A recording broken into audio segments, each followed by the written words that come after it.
wow, this is really easy. You know, I can just hang over this leg. You're not really, you feel the stretch on the back of your thigh, but where you're trying to feel that, the tension and try to breathe and relax into is in your hip.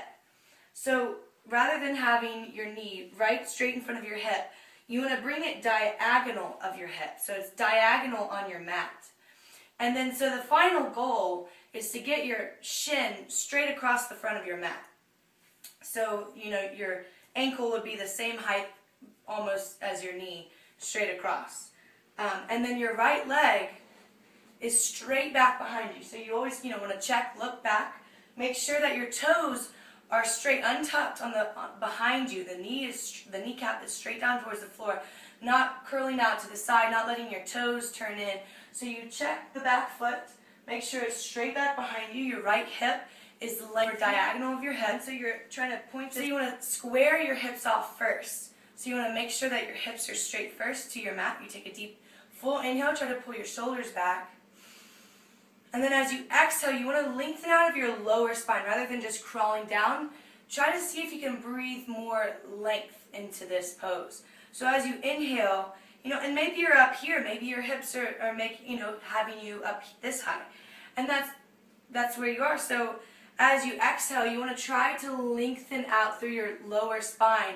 Maybe you crawl out onto your forearms, or maybe you just stay here and you just breathe because your weight is pressing into that hip, as well as lengthening the right hip, if you're doing the left side first. So as you inhale, lengthen, and as you exhale, slowly walking yourself out over your leg, and then breathing into this hip. And you should fit in your thigh if your knee is straight in front of you, and you're trying to lengthen there. That's a really great pose to just kind of relax into your hips. Be gentle with yourself. Breathe slowly in these postures. This is a kind of a yin posture. It's relaxed. It's more subtle. You're slow breathing. You usually want to stay there for a good, you know, 8 breaths or something around there if you have the time. You know, just even if your breaths are fast, you know, you just want to try to slowly breathe. Sometimes, I mean, I tell people that, you know, if you're feeling like you're about to throw up, you're probably doing it right. Because a lot of things can come up in your hips. Your hips are like storage compartments.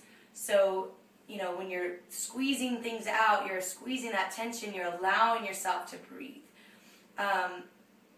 There should never be any pain in your knee. Like if your knees ever flag a teacher down, ask them to show you the reclined pigeon pose where you lay on your back.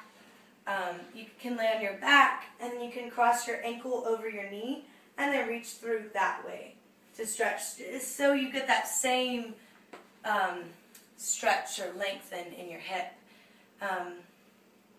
Yeah, I hope that helped. I hope you understand a little bit more about the pigeon pose, because what I've been seeing is people either kind of relaxing out to the side and laying over and being like, yeah, it's not too bad, you know, or whatever.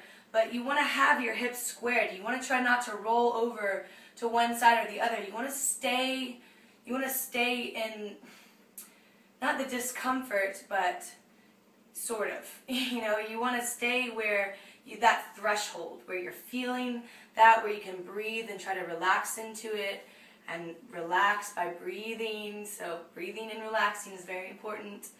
And then allowing yourself to relax and to release. Let your shoulders relax. Let your head relax.